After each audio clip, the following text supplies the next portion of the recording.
Bonjour à tous, dans cette vidéo je vais vous montrer comment j'ai développé des semis d'érable pour en faire une forêt de bonsaï.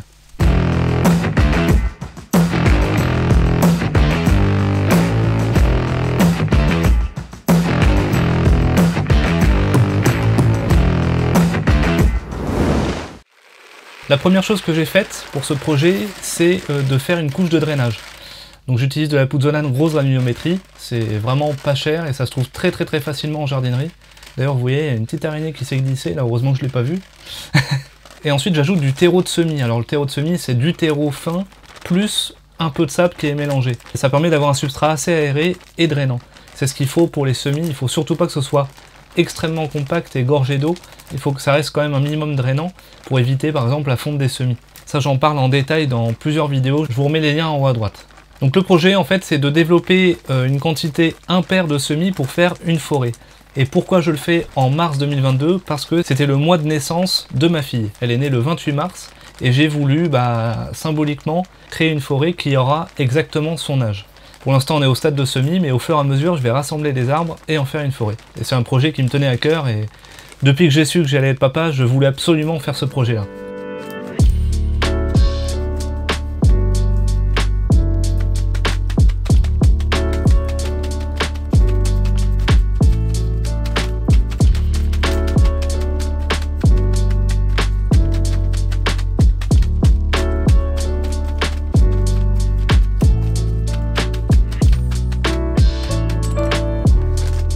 Ensuite j'humidifie le substrat, donc vous voyez que je le fais au fur et à mesure, parce que le temps que ça absorbe, vous voyez que ça absorbe au fur et à mesure, donc je le fais 2-3 fois, histoire que le substrat soit complètement humide.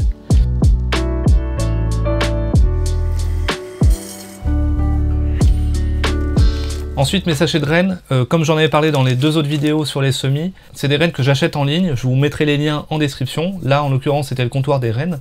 J'ai pris des rennes d'érable, je les ai mis dans des sachets alimentaires remplis de sable humide et j'ai laissé ça au frigo, donc dans le bac à légumes.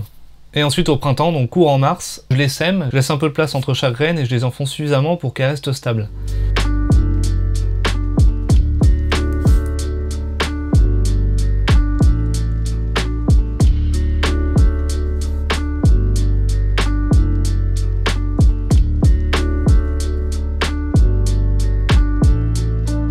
J'ai terminé de semer mes graines, elles sont en place et je vais passer une couche par-dessus. Donc là ce que je vais faire c'est que je vais utiliser un tamis et je vais tamiser justement ce substrat pour qu'il soit extrêmement fin. Je vais mettre une fine couche de substrat au-dessus, par-dessus.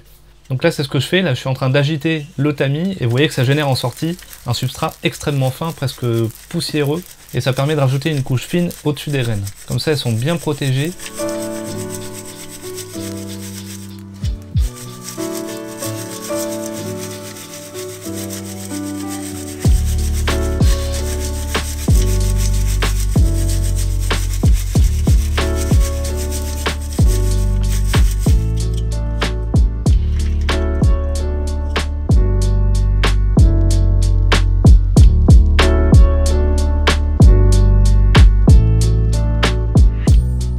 Donc on se retrouve 7 mois plus tard, les semis se sont développés, je suis content, il y a eu 100% de réussite il me semble, il y en a peut-être un qui n'a pas survécu, mais comme je vous ai dit, comme c'est un projet forêt, il faut un nombre impair, et là en l'occurrence j'en avais 17, donc vraiment c'est génial. Donc là c'est des semis qui datent exactement de la naissance de ma fille, et en septembre je décide de les repiquer. Donc le repiquage c'est vraiment passer de la terrine de culture à un pot de culture individuel. Donc là c'est des pots en terre cuite que j'ai préparés, vous avez vu que j'ai mis une grille de drainage. Et là je suis en train de mettre justement la couche de drainage, donc c'est de la pouzzolane, grosse granulométrie. Donc vous voyez, vous faites ça 17 fois.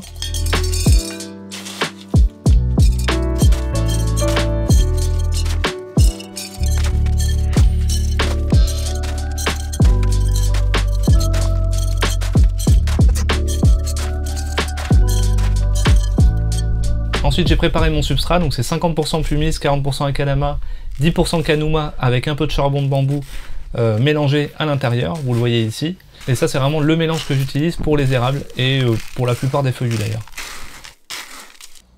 Donc là je commence à remplir parce qu'effectivement la graine, vous allez voir qu'elle est très fine, il y a quelques racines fines, donc il va falloir la placer haute dans le pot. Donc forcément je suis obligé de surélever le substrat, donc je remplis à peu près de la moitié. L'étape délicate maintenant, c'est de retirer chaque plant individuellement sans casser les racines. Donc vous voyez, j'y vais à la baguette chinoise, je passe en dessous, j'essaye de tirer légèrement sur la tige, c'est pas encore un tronc, mais pour l'instant c'est une tige qui fait moins d'1 millimètre.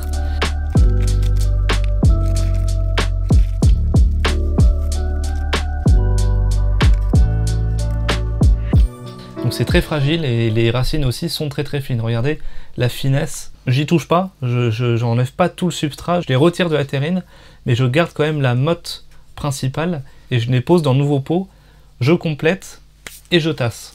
Et ce sera donc son nouvel environnement de développement. Là, il va se retrouver avec un pot avec beaucoup plus de volume. Les racines vont pouvoir se déployer avec beaucoup plus de place. Elles seront moins limitées et dans un bon substrat, donc drainant, aéré et rétenteur en eau et en nutriments. Donc ça, c'est parfait pour sa croissance future. Donc je continue à le faire un par un. Il y en a 17 à faire. Donc il faut être patient, il faut faire très attention parce qu'on n'a pas le droit à l'erreur. Si on casse un plant, on se retrouve sans racines. Il est toujours possible de faire des boutures de semis. J'ai quand même voulu garder les racines qui étaient produites.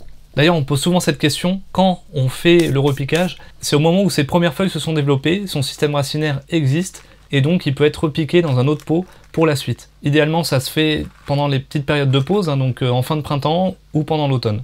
D'ailleurs, pour les graines, si on les achète avant le printemps, on peut faire la stratification au frigo pendant tout l'automne et l'hiver, puis on les sème au printemps, ou sinon on fait la commande pour que ça arrive au printemps et on les sème directement. Et ensuite, comme chaque rempotage, j'arrose à fond jusqu'à ce que l'eau coule claire par les trous de drainage. Voilà, donc j'espère que ce projet pourra vous inspirer, pourra vous donner envie de faire vos semis pour un projet forêt ou même pour n'importe quel projet. Faire un bonsaï à partir d'un semis, c'est quand même le chemin le plus long pour obtenir un bonsaï, mais aussi le plus qualitatif, parce qu'on a accès à toutes les étapes une par une. Et dès le départ, on peut donner du mouvement au tronc, faire ses sélections de branches, travailler directement sur les pincements dès le départ pour obtenir des entrenœuds courts. Il y a beaucoup de qualité à faire ça, mais il faut beaucoup de patience, un projet bien en tête et des techniques associées à faire au bon moment. Donc je compte sur ces plans pour bien se développer. Je vais en développer un peu plus que d'autres, avec des mouvements peut-être différents pour faire la forêt. Il faut forcément des arbres grands, moyens et petits. Là, ces 17 arbres, ils ont tous exactement le même âge, et je vais devoir essayer de les cultiver un peu différemment chacun, donc en jouant sur l'arrosage, peut-être l'exposition et l'engrais. Et un jour, quand ils seront suffisamment développés, je vais les regrouper ensemble dans un pot pour forêt, et là, le projet forêt va continuer année après année. Et je vous donne d'ailleurs tout de suite le nom de cette future forêt, ce sera Nora, c'est le nom de ma fille. En tout cas, on se retrouve bientôt pour un prochain sujet, et faites du bonsaï!